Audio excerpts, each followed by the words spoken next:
আল্লাহ আপনাদের দোয়ায় আমাকে সুস্থভাবে সহিভাবে আপনাদের সামনে উপস্থিত করেছেন। তবে আপনাদের পবিত্র সোনামুখ থেকে এই গুনাহগার বাচ্চু আনসারীর জন্য খাস করে দোয়া করুন। অল্প সময় হলেও যেন কোরআন আর হাদিস থেকে বাস্তব ভিত্তিক দু চারটি কথা আমার মুনিব, আমার রব, আমার সৃষ্টিকর্তা, আমার বিধানদাতা, আমার রিজিকদাতা আমার জবান থেকে যেন বের করে দেয়। সকলে বলুন আমিন। আর একটিবার বলুন, একটু জোরে বলুন। আমি আপনাদের কাছ থেকে দোয়া চেয়ে নিয়ে আপনাদের সার্বিক আর মঙ্গল কামনা করে আলোচনা শুরু করছি ইনশাআল্লাহ। আল্লাহ কাল কিয়ামতের কঠিন ময়দানে বান্দাকে সর্বপ্রথম একটি কথা জিজ্ঞেস করবে, বলবে বান্দা নামাজ পড়ছো? এই কথাটাই জিজ্ঞেস করবে। সুবহানাল্লাহ। নামাজি ব্যক্তিকে বলবে বান্দা নামাজ পড়ছো? নামাজি ব্যক্তি বলবে আল্লাহ নামাজ পড়ছি। খুব খেয়াল করে কথাগুলি শুনবে। বলবে বান্দা নামাজ পড়ছো? নামাজি ব্যক্তি বলবে আল্লাহ নামাজ পড়ছি। বেনামাজি ব্যক্তিকে বলবে বান্দা তুমি নামাজ পড়ছো? বেনামাজি ব্যক্তি কোনো কথা বলবে না। আল্লাহ আবার বলবে বান্দা নামাজ পড়ছো? তারপরে বেনামাজি ব্যক্তি কথা বলবে না। বাংলাদেশের এমন কোন জেলায় নাই যে এই গুনাহগারকে আল্লাহ নেয় নাই। আমি প্রত্যেকটা জেলায় যে স্টোর দিয়ে দেখেছি বাংলাদেশের মধ্যে সবচাইতে চালাক মানুষ কারা? যারা নামাজ পড়ে না তারা হলো সবচাইতে বেশি চালাক। কথা কন। আর বাংলাদেশের মধ্যে সবচাইতে অবধ মানুষ, সহজ সরল সোজা মানুষ যারা আযান শুনলে মসজিদে যায়, ফজরে ঠান্ডা পানি দিয়ে ফজরের নামাজ পড়ে, ঠান্ডা পানিতে ওযু করে ফজরের নামাজ পড়ে, এরা হলো অবধ সহজ সরল সোজা মানুষ। চালাক মানুষের অত ঠেকা পড়ে নাই যে সকালবেলা ঠান্ডা পানিতে ওযু দিয়ে ফজরের নামাজ পড়া লাগবে, অত ঠেকা তাদের পড়ে না। কথা কন। হ্যাঁ ঠিক বাদ করলে চলবে। জোরে কন। আবার চালাক যারা, এর চাইতে বেশি চালাক অবধ মানুষ যারা, তারা কোরআনের মাহফিলে এসে বসে আছে। চালাক মানুষের অত ঠেকা পড়ে নাই যে ঠান্ডার ভিতরে বসে কোরআনের মধ্যে, কোরআনের মাহফিলে বসে দীর্ঘ সময় বসে কোরআনের কথা শুনবো, অত ঠেকা টাকার পড়ে নাই। এরা হলো সবচাইতে চালাক মানুষ। চালাক যারা তারা বাড়িতে শুয়ে আছে। কথা কন। হে তো স্ট্যান্ডার্ডটা দেখতেছে, বউকে দেখে না সহযোগিতা করতেছে। এরা দুনিয়া কি মনে করে, কি যে মনে করে দুনিয়াটা হলো অস্থায়ী, ক্ষণিকের জন্য, আর অনির্দিষ্ট কালের জন্য যাইতে হবে সেই কবরে। কথা কন। তো বেনামাজি ব্যক্তিকে বলবে বান্দা নামাজ পড়ছো? বেনামাজি ব্যক্তি বলবে বলেন কি আল্লাহ, দুনিয়ায় কত নামাজ পড়ছি, ঈদের নামাজ পড়ছি, শবে বরাতের নামাজ পড়ছি, জানাজার নামাজও পড়ছি আল্লাহ। লোকটা এক নম্বর মিথ্যে কথা বলবে। যে নামাজ পড়ে তারে কি বলে? আর কথা কবেন না। যে নামাজ পড়ে তারে বলা হয় নামাজি। যে নামাজ পড়ে তারে কি বলে? যে পড়ে না তারে কি বলে? যে সুদ খায় তারে কি বলে? আরে কথা কয় না তো এরা। এই এলাকায় এই লোক কি আছে? আপনারা কি খান? তাহলে কথা কন না। যে সুদ খায় তারে কি বলে? যে নামাজ পড়ে তারে বলা হয় নামাজি। যে নামাজ পড়ে না তারে বলা হয় বেনামাজি। যে সুদ খায় তারে বলা হয় সুদখোর। যে ঘুষ খায় তারে বলা হয় ঘুষখোর। সকালবেলা ফজরের নামাজ পড়িয়া সভাপতি সাহেবকে সাথে নিয়ে যদি বেনামাজির বাড়ি যদি ডাক দেওয়া যায়, বেনামাজি ভাই বাড়িতে আছেন, ও খুশি না বেজার? কথা কয় না। খুশি না বেজার? পারলে বক্সন দেওয়ার দাঁত ভাঙে দিবি। কথা কন। যে আমি নামাজ পড়িব অথবা না পড়ি তা তোর কি? তো তুমি নামাজ পড়ো না, তোমাকে বেনামাজি বলবো না, তোমাকে পীর সাহেব বলবো না, ঘুষ সাহেব বলবো। যে সুদ খায় তারে কি বলে? যে সুদ খায় তারে বলা হয় সুদখোর। যে ঘুষ খায় তারে বলা হয় ঘুষখোর। সভাপতি সাহেবকে সাথে নিয়ে ফজরের নামাজ পড়িয়া সুদখোরে বাড়ি যা যদি ডাক দেওয়া যায়, সুদখোর ভাই বাড়িতে আছেন, ও খুশি না বেজার? ওর বউই যাটা নিয়ে আসবে যে আমার স্বামী সুদ খাইতে ঘু খাইতে তোর কি? আমি কই খা, সালাদ বানাবো না খা, সুটকা সুটকা খা।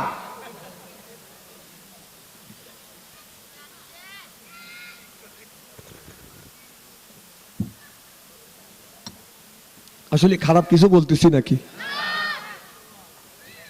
একের ওয়াজ শুরু করি নাই, করবো। আল্লাহ বলবে বান্দা নামাজ যখন পড়ছে আমার বেহেশতে যা। আমাদের দেশে কিছু মুসল্লি আছে 7 দিন নামাজ নাই, খালি জুমার দিন শুক্রবারের দিন নামাজ পড়ে। এ ভাই চলে যেতেছেন একবারে? আচ্ছা আচ্ছা আচ্ছা। আমাদের দেশে কিছু মানুষ আছে প্রত্যেক দিন নামাজ পড়ে, কিছু লোক আছে 7 দিন পরে একদিন নামাজ পড়ে। 7 দিন নামাজ নাই, জুমার দিন টুপি মাথায় দিয়ে জুব্বা গায়ে দিয়ে মসজিদের আগের কাতারে দাঁড়ায়। 5 ওয়াক্ত যে নামাজ পড়ে সে আগের কাতারে সিরিয়াল পায় না, ওর 7 দিন খবর নাই। 7 দিন পরে একদিন মসজিদে যে আগের কাতারে বসে জোরে করে গলা খ্যাক করতে দেখাই, আমি কোলাইছি। এরকম মুসল্লি আছে না? হেদের নামাজ আবার 2 রাকাতের ভিতরে সীমাবদ্ধ। কয় রাকাত? ইমাম সাহেবের ফরজ নামাজ শেষ, 2 রাকাত নামাজ শেষ, মোনাজাত কমপ্লিট। ডিজিটাল মুসল্লি গুনি সুর সুর করে বের হওয়া যায়। ওয়াও ওয়াও ওয়াও ওয়াও, এর হলে 1 নম্বর ডিজিটাল মুসল্লি। কি মুসল্লি? তাদের নামাজ কয় রাকাতের ভিতরে সীমাবদ্ধ? 2 রাকাত। তারপরও কি ভালোভাবে যায়, মেহেরবানি করে পুরন জুতো থিয়া নতুন জুতো নিয়ে যায়। যদি বলা যান ভাইজান আপনি আমার জুতো নিলেন, কহ মাথা ঠিক নাই। এইদিকে ওর মাথা ঠিক আছে, বার্মির জুতো 70 টাকা দাম, 50 গ্রাম ওজন, ওইটা রাখছে। 750 টাকা দাম বাটার জুতো পার মধ্যে ঢুকেছি। এরকম লোক আছে না?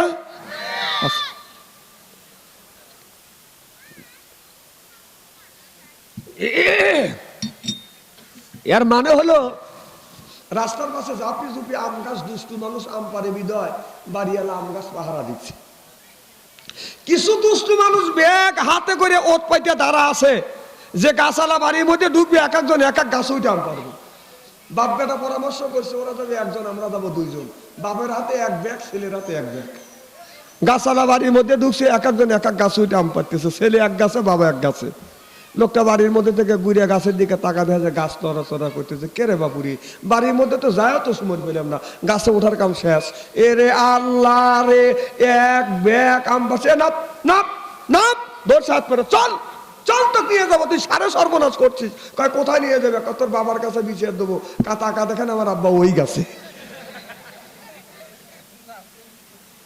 বিছের দিবেন কার কাছে? তার বাবার কাছে। বাবাই আর 1 গাছে উঠে বসে আছে। এর মানে হলো কি তা জানেন? বাবা যদি নামাজি হয় ছেলে নামাজি হবে, মা যদি নামাজি হয় মেয়ে নামাজি হবে। কথা কন না কে? বাবাই 7 দিন পরে একদিন নামাজ পড়ে, ছেলে তো ঈদের নামাজ পড়বে। কথা কন আমার ভাইয়ের আমার। বাবা যদি নামাজি হয় ছেলে নামাজি হবে, মা যদি নামাজি হয় মেয়েটা বাদান নামাজি হবে। কথা কন না কে আমার ভাইয়ের আমার। ইতিহাসের দিকে তাকিয়ে দেখে আল্লাহর নবী বলেছে, আনা মাদিনাতুল ইলমি আলিমুম বাবুহা। আমার নবী ইলমের শহর, আলী হলো বাদান তার দরজা। এই আলী আপনার যখন নামাজে বাদান দাঁড়াইছে, আলী আপনার ফরজ নামাজ মসজিদে জামাতে আদায় করছে। সুবহানাল্লাহ কোন? হ্যাঁ সুবহানাল্লাহ, বাড়ি যা কয়েন জোরে কোন। আমার ভাইয়েরা, আমার মুসলমান ভাইয়েরা, আল্লাহর হাবিবের প্রিয় উম্মতেরা ভালো করে লক্ষ্য করে শুনুন। আলী নফল নামাজগুলো বেশি বেশি বাড়িতে নামাজ পড়ছে, কারণ এই 2টা ছেলেকে নামাজ শিক্ষা দিতে হবে। সুবহানাল্লাহ বললেন না? আলী যখন নামাজে দাঁড়ায়, একটা ছেলেকে ডান পাশে আর একটা ছেলেকে বাদান বাম পাশে দাঁড় করে আলী বাদান নামাজ পড়ে। ছোট 2 ছেলে বাদান এরকম করে বাদান উলা দেয়, এরকম বেঁধে রাখে। আলী আপনার ঠোঁট লড়ায়, দাড়ি লড়া কেরাওত করে। আলী রুকু যায়, ছেলে 2টে বাদান রুকু যায়। আলী সিজদায় যায়, ছেলে 2টে বাদান সিজদায় যায়। আলী তাসাউদ পড়ে, 2টে ছেলে আঁটুর উপর হাত থেকে বাদান বসে থাকে। আলী ডানের থেকে বামে সালাম ফেরে, এরপরে 2টে ছেলে সালাম পেরে আলী মোনাজাত ধরে, 2টাও ছেলে বাদান মোনাজাত করে। এই রকম করিয়া হযরত আলীর মতো মানুষ, যিনি দুনিয়ার থেকে জান্নাতের যার বাদান সার্টিফিকেট পেয়েছে, সেই আলী নিজের 2 সন্তানকে এই রকম করে নামাজ শিক্ষা দেয়। আর আমরা বাবা হইয়া নিজের ছেলেকে নামাজ শিক্ষা দেই না। কত কন্যাকে বাবা জান্নাতের চাবি কথা বলছে দয়াল নবী। সুবহানাল্লাহ কন্যাকে আমার ভাইয়ের আমার। আল্লাহর হাবিবের প্রিয় উম্মতেরা ভালো করে লক্ষ্য করে শুনুন। আল্লাহ বলেন ইন্নাল্লাযিনা আমানু, ইন্না মানে নিশ্চয়ই আল্লাযিনা যারা ঈমান আনবে ওই আল্লাহর উপরে, ওয়া আমিলুস সলিহাত, আর যারা নেক কাজ করবে, এক নাম্বার ঈমান আনবে আর দুই নাম্বার নেক কাজ করবে। আল্লাহ কোরআন কারীমের মধ্যে বলেন কান্নাত লাহুম জান্নাতুল ফিরদাউস নুজুলা। সুবহানাল্লাহ, তো জোরে কর ও বাজা।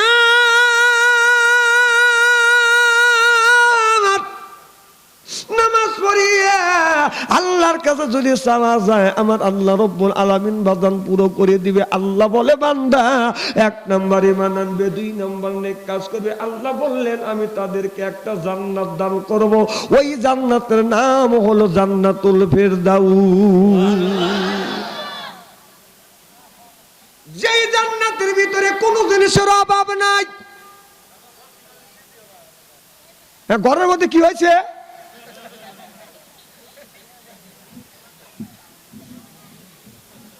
আল্লাহুম্মা সাল্লি আলা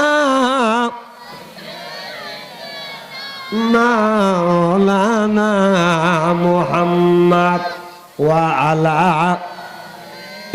সাইয়্যিদিনা রোজবি হলে একটি পাখি আল্লাহ আল্লাহ ডাকে, সেই পাখিটির গানে গানে হৃদয় দুলতে থাকে। আল্লাহুম্মা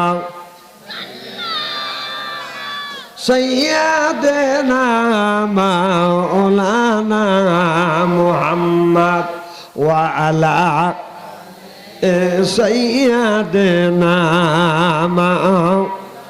তুরহামুন। সুবহানাল্লাহ কর।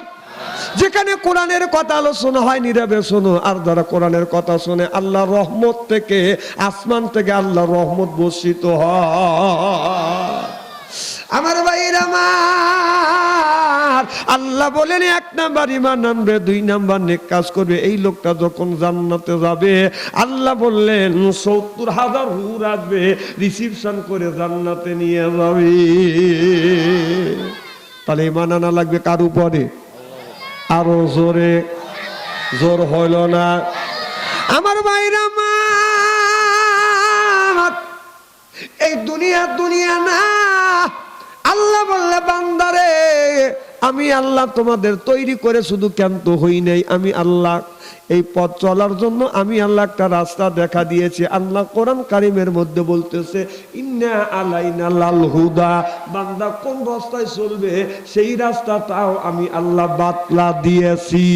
ও দুনিয়ার মানুষেরা, এটা শুধু দুনিয়া নয়, আর একটা বাদাম জগৎ আছে, সেটা হলো কবর জগৎ, আর একটা হলো হাসর জগৎ, আর একটা হলো বাদাম জান্নাতের জগৎ, আর একটা জগৎ হইছে বাদাম চলচ্চিত্র জগৎ। আমি তাক করে নাম রাখছি চিত করা জগৎ।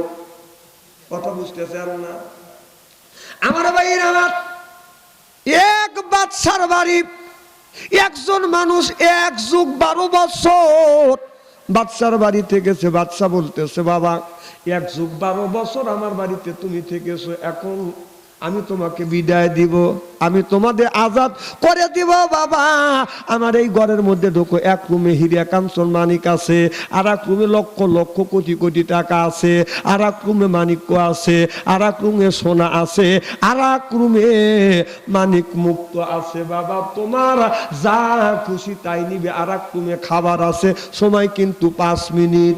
জোরে কোন কয় মিনিট? এই লোকটা প্রথম রুমের মধ্যে বাদান ঢুকলেন, যা দেখে কোটি কোটি টাকা। আপনার ১,০০০ নোট বাদান, কয়েক কোটি টাকা বাদান পেটি করলেন। পেটি করে মনে মনে চিন্তা করতেছে, আর এক রুমে দেখি কি আছে, যা দেখে ওই রুমে বাদান সোনা আছে। তিনি চিন্তা করতেছে কোটি কোটি টাকা নেওয়ার চাইতে আমি মনখানি সোনা নিয়ে যাই। কথা বুঝতেছেন না? বস্তার ভিতরে সোনা ভরতেছে, সোনা ভরে বাদান হয়ে গেছে। সোনা ভর্তি যখন হয়ে গেছে, বস্তার মুখ বেঁধেছে, মনে মনে চিন্তা করতেছে আর এক রুমে দেখি কি আছে। যায় দেখে আর এক রুমে বাদান মুক্ত, হীরা মুক্ত বাদান রয়ে গেছে। তিনি তিনি চিন্তা করতেছেন সোনার চাইতে হীরা মুক্ত বাদান দামি, জোর কোন ঠিক কিনা? সময় কয় মিনিট? আমার ভাইরা আমার, তিনি চিন্তা করছে সোনার চাইতে মুক্ত গুণী দামি। এক বস্তা মুক্ত বর্ষে বডি বস্তার মুখ বেঁধে মনে মনে চিন্তা করতেছে আমি সোনা নিব না, এক বস্তা মুক্ত নিয়ে যাব। আবার চিন্তা করতেছে আর এক রুমে দেখি কি আছে, আমি একটু দেখি। যায় দেখে ওই জায়গা বাদান খালি মানিক্য রয়ে গেছে। তিনি বলতেছে মুক্তর চাইতে মানিক্যর দাম বেশি, আমি মুক্ত নিব না। এই মানিক্য বাদান বস্তার মধ্যে পড়তেছে। সময় কয় মিনিট? বাদান রে বস্তার মধ্যে ভরিয়া মুখটা বান্ধিয়া মনে মনে চিন্তা করতেছে আর এক রুমে কি আছে। যায় দেখে আর এক রুমে বাদান সুন্দর সুন্দর বাদান ফল রয়েছে, জীবনে দেখছে কোনোদিন খায় নাই। আর একটা সোনার খাট আর পালঙ্গ রয়ে গেছে। তিনি যা চিন্তা করতেছে জীবনে সোনা চোখেই দেখি নেই, আজকে সোনার খাট পালঙ্ক দেখছি, আমি একটু সোনার খাট পালঙ্গে আমি বাদান বসি। সোনার খাট পালঙ্গে যখন বাদান বইছে চোখে বাদান তন্দা আইছে। ওই লোকটা বাদান তখন ঘুমিয়ে পড়ছে। সময় কয় মিনিট? ও বাদশা সময় দিছে 5 মিনিট, উনি ঘুমাইছে 6.5 ঘন্টা। কথা বুঝতেছেন না? 6.5 ঘন্টা পর ঘুম থেকে জাগছে। জেগে যখন লোকটা চলে আসবে, এখন গড়ির দিকে তাকা দেখে বাদশা সময় দিছে 5 মিনিট। এই 5 মিনিটের মধ্যে যা নেওয়ার দরকার তুমি নিয়ে যাবে। আমার 6.5 ঘন্টা বাদাম চলে গেল। আমার ভাইরা আমার, এটার দ্বারাই আমি এটা বুঝাতে চাই এই দুনিয়া আল্লাহ পাঠাইছে আমাদের 2 মিনিটের জন্য। জোরকন কয় মিনিট? কিয়ামতের ময়দানে 50,000 দিন আর এই দিনের 50,000 দিন বাদান হিসাব করে দেখা যায় এই জমিনটা বাদান 70-80 বছর। আপনার 60 বছর বয়স পরে আমাদের এই দুনিয়ার 2 মিনিট। কথা বুঝতেছেন না? এই 2 মিনিটে আসিয়া দুনিয়ার থেকে আমার আল্লাহ ইবাদত আর বন্দেগী করা লাগবে। ইবাদত করা লাগবে কার? কথা কয় না এরা।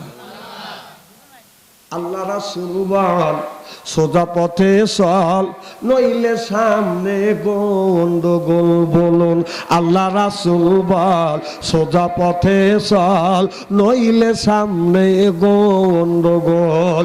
30 রোজা পাঞ্জে গানা নফল নামাজ শুকরানা, তাহাজ্জুদ ছাইরো না কেউ জীবনে। বলুন আল্লাহ রাসূল বল সোজা পথে চল, নইলে সামনে গন্ডগোল। সুবহানাল্লাহ কন্যা কে? আমার বাইরে আমার নামাজ পড়লে কোনো গন্ডগোল থাকে না। ইন্নাস সালাতা তানহা আনিল ফাহশাই ওয়াল মুনকার। নামাজ পড়লে অন্যায় অশ্লীল কাজ থেকে এই নামাজটা মানুষকে বিরত রাখে। সুবহানাল্লাহ কন্যা কে? আমার বাইরে আমার, আল্লাহ বলে বান্দা আমি তোমাদের তৈরি করছি আল্লাহ ইবাদিল্লাহ, আমার ইবাদত করবার জন্য, আমার দাসত্ব করবার জন্য। আল্লাহ রাব্বুল আলামিন সর্বপ্রথম জিন জাতিকে দুনিয়ার বুকে বাদান পাঠাইছিলেন। এই জিন জাতি দুনিয়ার বুকে এসে বাদান লয়তানি শয়তানি চুরি ডাকাতি বদমাইশি চুগল কুরি সামনে যা আছে সব কাজ বাদান করে বসছে। এ মুসলমান ভাইরা, আল্লাহর হাবিবের প্রিয় উম্মতেরা ভালো করে লক্ষ্য করে শুনুন বাজান। ও বাজান, আল্লাহ ওদের ইবাদতে বাদান বিতৃষ্ণ হয়ে গেল। আল্লাহ বললেন ফেরেশতা এই রকম ইবাদতকারী লাগবে না, এদেরকে মারতে মারতে তোমরা মারিয়া ফেলো। মারতে মারতে জিন জাতি পড়ায় বাদান শেষের দিক। ছোট্ট একটা বাচ্চা তার সামনে পড়ে গেছে, সুন্দর চেহারা, মাত্র 1000 বছর বয়স। জোরকন কয় হাজার বছর? ছোট্ট একটা বাচ্চা আল্লাহর কাছে ডাকতে বলে আল্লাহ জিন জাতি তো শেষের দিকে। ওই মুড়ে কিছু লোক কথা কইতেছে, তোমরা সিগারেট বিড়ি খাও, ভাগে যা খাও গা বাপ। বাজে কথা কানে আসলে আমি ওয়াজ করে পারি না তো।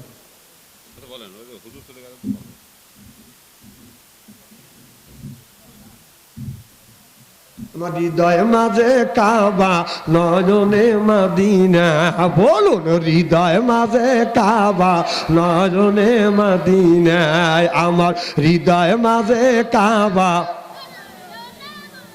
মাঝি পাল তুলে দে, মাঝি হেলা করিস না, মাঝি পাল তুলে দে, মাঝি হেলা করিস না, হৃদয় মাঝে কাবা নয়নে মদিনা, বলুন হৃদয় মাঝে কাবা নয়। মা আমেনার ঘরে পূর্ণিমার চাঁদ আসিলেন, কাঁদিলে মুক্ত জরে, হাসিলে মানিক পরে। সুবহানাল্লাহ কোন। ও যার নবী যার সহা তার কিসের ভাবনা, দিনের নবী যার সহা তার কিসের ভাবনা, হৃদয় মাঝে কাবা নয়নে মদিনা, বলুন হৃদয় মাঝে।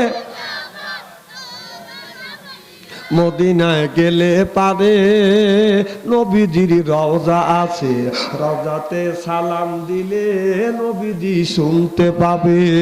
আল্লাহ তুমি দয়া করো না, আমায় নিও মদিনা, মাওলা দয়া করো না, তুমি নিও মদিনা, হৃদয় মাঝে কাবা নয়নে মদিনা, বলুন হৃদয় মাঝে। মক্কায় গেলে পারে আল্লাহর ঘর কাবা আছে, ওই পাথর সুমা খালে গুনাহ তার মাপ হইবে। আল্লাহ তুমি দয়া করো না, তোমার বান্দার গুনাহ আল্লাহ মাপ করো না, তোমার বান্দার গুনাহ, হৃদয় মাঝে কাবা নয়নে মদিনা, বলুন হৃদয় মাঝে কাবা। এ মুসলমান ভাইরা, এবার ফেরেশতারা বলল আল্লাহ যদি অনুমতি দাও এই ছোট্ট বাচ্চাটাকে লালিত পালিত করব। আল্লাহ ইন্নাল্লাহ আলিমুম বিযাতিস সুদূর, সকল মাখলুকের মনের খবর কে জানে। জানবার পরে বললো ঠিক আছে তোমরা কি করো, লালিত পালিত করো। বাদান লালিত পালিত করলেন, এত বিদ্যা অর্জন করলেন, সে হলেন হাফেজের হাফেজ, কারির কারি, মৌলানার মৌলানা, মুফতির মুফতি। তার চাইতে বড় হাফেজ, বড় মৌলানা, বড় মুফতি ওই জামানায় ছিল না, এখনো নাই, ভবিষ্যতেও হবে না। জোরকন ঠিক কিনে আমার ভাইরা মা, এই পৃথিবীর এমন কোন জায়গা নাই, ওই জায়গা জমিনে ওই জায়গা ছিল না বাজান সে সেজদা দেয় নাই। সুবহানাল্লাহ তো জোরকান। তো তখন চিন্তা করলেন আমি তো মান সম্মান কম পাই না, ফেরেশতারা তো আমাকে সম্মান করে, আমি যদি আল্লাহর সাথে ইলেকশন করি আর ফেরেশতারা যদি ভোট দেয় কে পারবে, আমি দিতে পারবো। নাউজুবিল্লাহ তো জোরকান। শয়তান হওয়ার আগেই শয়তানি শুরু। আমার ভাইরা আমার, আল্লাহ আমাদের তখনও তৈরি করেন নাই। ফেরেশতা নিয়ে একটা মিটিং করলেন আর বললেন ইন্নী জাইলুন ফিল আরদি খলিফা, ও ফেরেশতা আমি একজন খলিফা প্রতিনিধি তৈরি করতে চাই, মানুষকে তৈরি করতে চাই। ফেরেশতারা বলে আল্লাহ এই মানুষ জাতি কেন তুমি তৈরি করবে? আল্লাহ বললেন ওয়ালা ইবাদিল্লাহিস সালিহিন, আমার দাসত্ব, আমার গোলামি আর আমার বন্দেগী করবার জন্য। ফেরেশতারা বলে আল্লাহ